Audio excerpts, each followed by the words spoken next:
Hello people and welcome to Zim Reality ITV. My name is DJ Spark Zimbabwe. Tiripo pana pa chifiti. Pa television sina ma side effect. Chief divisi chatokigirira nyaya dzakasiyana-siyana dzinenge dzichiitika mativi mana ose enyika yeZimbabwe.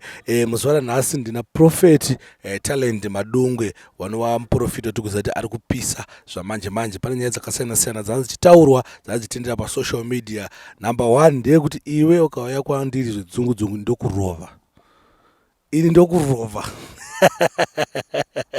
ndeyekutanga.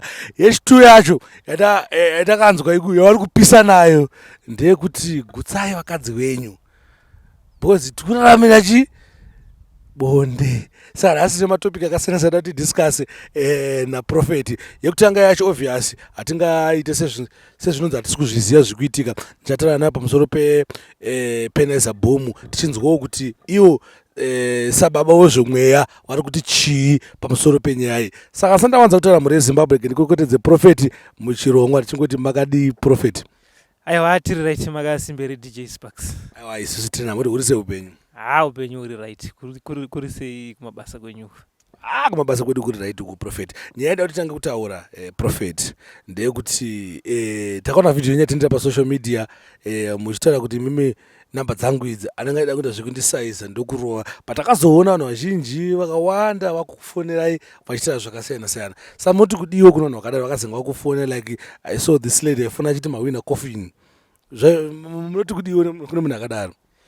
Alright, chekutanga tinoti the Bible says touch not the anointed one. Do not play with the man of God. Whenever you play with the man of God, God respond. Unounza macases, unounza zvakawandisa asha the realms of God pamusoro pamwari. But let me explain paire wanyaya. Inini handisi munhu weviolence. Even tiri muSecond Republic hamudiwi violence. Nichandakataura ndechekuti vanhu vanoti Madungwe anopenga toda kumurova ndo vandakaresponda ndikati aiwazve iwe pauri kuda kuzorova Madungwe haungosviki katoti ukasvika kuti tobva tati rova hako God bless you. Aiwa hatidaro tinokurovawo zvisingaiti even kana kunosvika newe kwaamai vako. That was the message. Inoti zvoti tinobhuka vanhu kuti uyaitirwe tidi aiwa tinogara tichiparidza ndogara ndiri kudenga ndogara tichiita maspiritual battles but taiti kune vanhu vanoti Madungwe toda kumurova anditi tikati paunouya hazvicharevi kuti tichangosvika tongokutarisa toti rova hako kana tokupa rimwe dama sezvakataurwa naJesu. Saka ndo zvataitsanangura. Saka vanhu vakafunza kuti yava zvewrestling zvazvechi aiwa satirwe. Asi takanzwa kuti imi makanhu makakura navo vese maikura muchirova maivarova here zveshuwa mudare?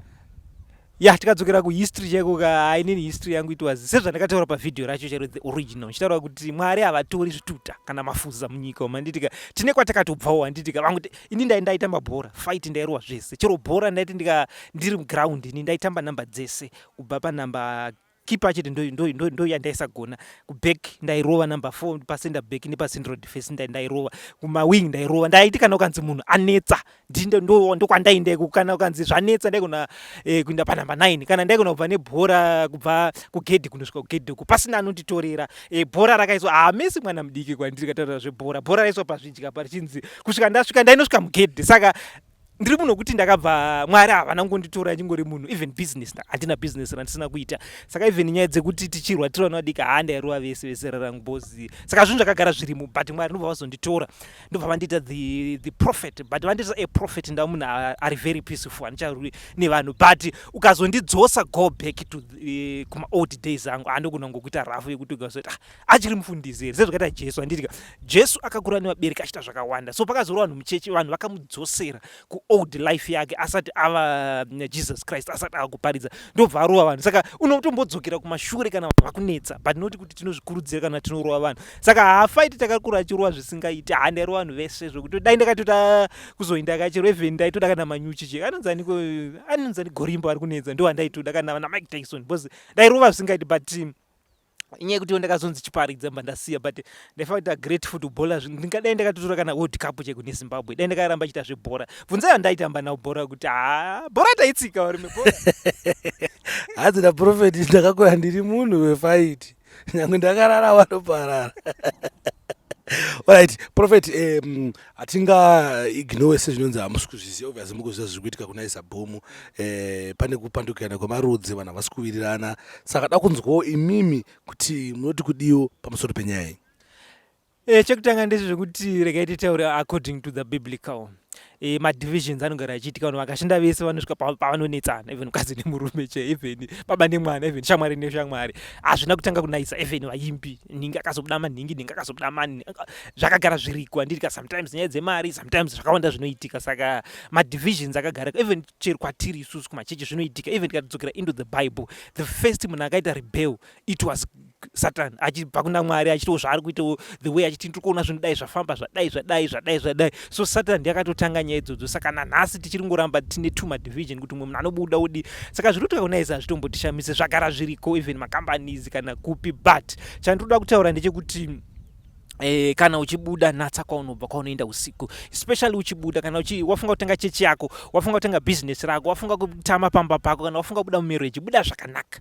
The Bible ndo zvarinoda, because the Bible roda kuti unatse uve nepeace nemunhu wese chete. Handitika so ndiri kuzoona dzimwe nyaya dzakuitika dzokuti vamwe vakunyanya unonzi kuvhura hapwa, hazvimwe zvinhu hazvinei nethe world, ndo zvinyadzisa. Haufa kutora nyaya dzako dzaitika, zvebasa zvamakaitirana ndezveni. Handitika saka izvo hatizodi kunyanya kuzviziva. Handitika anoona zvakaita pakabuda matsanga, I was very happy atamboziva kuti matsanga akabuda sei, but dzakuita dzichidzoka iko zvinhu zvikazvodai izvozvo vanhu vakusha a little bit kuti how to handle the situation. But zvekupesana zviya zvakagara zviriko, and it's biblical. Paul naBarnabas chaivo vanetsana ndobva vaita part ways, and saka part ways, that's the only way kana vanhu vanetsana, and zvinotowanika. But zvaita part ways zvinozodependa kuti ane nyasha ndiani, vamwe vanosimuka, vamwe vanobva vadonha. Saka we wish all the best kunaiza boom vakabuda nevakaenda vese, kuti dai Mwari avaitira nyasha vese varamba vachipisa, vese varamba vachitochi zvavari kuita, because hatizodi umwe munhu adonhe sezvakaita in the Bible. Barnabas akati angobva mushado ya Paul akabva atodonha, ava munhu asangana basa rese haana kana kuzombonyorwa. Takangonzwa paakanetsana naPaul muBible, hapana zvatakazombonzwa nezvake. And so tine vanhu vakawanda sezvakaita baba Harare vakabva kwaJapresa, but vakakwanisa kuzosimuka. So ndo zvatichitoshure kumunhu wese kuti kana wasiya, haisi mhosva kusiya, but mhosva ini yandozoti chazoshata ndechekuti makurivhila kushanda kwamaita kumashure. The past is the past. Chingoti ndabuda because tafunga kutanga another new thing, taona kuti nguva yakwana. Handitika moita pathways muzvakanaka, kuti zvokuti mukazosangana mangwana muchawirira. Tasezoti baba Harare naJapresa vandowirirana, izvo baba Harare vane album manje Japresa aripo. Ndo zvatiri kuda zvokuti mufa kuti inini even kuchechi kwangu ndinotoudza munhu kuti shamwari kana unaona kuti wafunga kutanga imwe chechi, hauchadi muchechi maprofeti Madungwe, whether unoda kunotsvakawo mari nechechi yako. Handitika as a business, chero Mwari vasina kushedza, kana kuti wapiwa vision naMwari, uya undiudze, ugare neni pasi kuti prophet ndafunga kuina ndinokuropafadza muzvakanaka, even zvikakunetsa ndokwanisa kukutevera, ndinokubatsira futi. Handitika sezvotika pana baba Harare naJapresa. Handitika ndo zvatiri kuda kuti vanhu munhu abuda mufa kuramba muchiwirira muchitori mabest friends. Noti kuti kana mapesana so zvokuti uri mukadzi nemurume pane mwana, hamuchaonani zvokuti mava maenemies. Hatidi such life. Zvinowanika, hamusi matanga nhasi. Paul naBarnabas vakatoseparata, God and Satan vakatoseparata, because Satan angari one of us and angari among the heavenly delegates, but akatobudawo akati ndopa side. Saka zvinowanika, hapana chakamboipa kukura. Even mwana dzasemchero mwana anoti baba ndakura akuendopa side, hapana. Handiti so inini kuchechi kwangu ndoti kuti uya undiudze. Handitombodi kuti utoita chwande kuti ndinoona wachinja chechi yangu zita rangu. Ndakambozviitirwa ndikaona chechi yabiwa, yes. Handiti ndikabirwa chechi, so yes ndikatanga panyuwani. Zvinhu zvaiitika izvozvo. Right. Dauzosvika hangu pakuti makabirwa chechi sei, but aumbobvunza tsika imimi advice yamakupa vanhu vakasara kunaiza boom so far ndeipi, uyezve mapedza motaura kuti advice yamungape kuna wakabuda so far kuti zvinhu zvavo zvavafambire ndeipi? Alright, advice yandinoda kuvapa ndeyekuti panofanira kushandwa. Zvinhu zvinoshandwa, especially so ndozati varira so. Handitika but now let us go back to work. Munhu wese both sides mafunctions ese. Handitika side renaiza boom nevakabuda pakuda kushanda ngavachishanda vachibuditsa hamene zvavanenge vachiita the way pakuda kuchishanda. But we wish all the best. Hapana chakaipa kubuda zvakagara zviriko. Even Satan akabuda akanoita kingdom yake, nhasi iri kutotonga, nhasi ndo iri kutonetsa pano kingdom. Saka toda kuti vanhu vese vakabuda ivavo vanoitawo all the best, nevakasara futi we wish all the best. So chatiringoda ndechoti guys, let us work. Zvakaitoitika zvina kana basa, even Naiza afana kubatikana, even vanachatuwira vacho afana kubatikana. Zvinhu zvinowanika, hazvokuseparata hazvina kutanga nawo nhasi. It is common. Even the Bible says in the book of Corinthians, handitika panonzi it is common zvatiri kusangana nazvo, and pane vakatopfuura vakatosangana nazvo. Sasa nambo baba Harare naJapresa, so zvinhu zvakaitika. So the dust shall settle very soon, then ngavachita basa. Ndo zvatiri kuvashura kuti let us go back to work. Muchirega kunyanya kutaurisa stereke, guys, go back to work. Alright, aiwa tapanzwa ipapo. Ko munoti kudiwo nevanhu vari kuti Moira ndiye anga chidanana naNaiza boom saka ndiye ari kudya mari. Do you know Moira? Ya ndomuziva zvangu ndongoziva kungoti ndongomuonawo achingoficha kuzvinhu zveNaiza but kuti ndikwanise kuzoti ndiye ari kudya mari handisi because handisi accountant weNaiza boom. The accountant of Naiza boom ndofunga ndiye anokwanisa kuuya otiudza kuti mari iri kuenda kupi because hatikwanisi inini I'm a man of wisdom ndiri munhu ane njera nichi handikwanisi kungotaura ndiri ndasiya nepofu yekuti ndingoti ari kudya mari ari kudai kana kuti Madungwe anopenga zvisina evidence handiti ndoda evidence sezvinoita koti ndoda evidence handina evidence yekuti titi Moriya wacho ari kudya mari handiti handisi nditobata marecords kana accountant weNaiza boom saka kuti ndizive kuti mari iri kudyiwa here kana haisi kudyiwa zvakuda accountant wacho ouya utitsanangurira pano tomuudza shamwari mari yakaenda kupi handiti zvikada asiya ari kutodya zvikada iri kutodyiwa noumwe zvikada hatizivi zviri kuitika but handina kuti haasi kudya kana kuti ari kudya handizivi handisi accountant weNaiza boom but that question ndigona kuenda kuNaiza boom yacho kuti kana even vakabuda vachini vakasara vangana kutiudza kuti ari kudya ndiani but toda evidence because hatingodi zvekungowawata zvazvokuti munhu anongotaura kuti iri kudyiwa nani aiwa because people they talk indowanza kuda evidence kuti aiwa ndizvo here because hatidi zvinhu zvekungotaura because sometimes togona kuripota a false story isiriyo. Even the Bible rinobva ratokuchaja kuti waita dzashamanzwa ndaramba kuti akadya because handina evidence ndakutonzi a false witness handitika even paWhatsApp munhu akakuisira message iri wrong obva waiposta Mwari vakuti kujaja as a false witness so I do not testify chinhu chandisingazivi ndinonyarara handitika ukanzwa kuti Madungwe ari munhu akaita sei kana usingazivi kuti Madungwe munhu akaita sei siyana nazvo kati anopenga oyatwa false testimony God shall judge you even at the judgment day saka handikwanisi kujaja but amen kudai adyiwa naye sadyiwa but handizivi. Alright, ko pana vamwe vanhu vakutaura kuti no zvaitwa naNaiza boom ainyima vamwe vake mari ende zvaari kuita izvi handika taku unsubscribe YouTube channel yake muti kudiko vanhu vakadaro.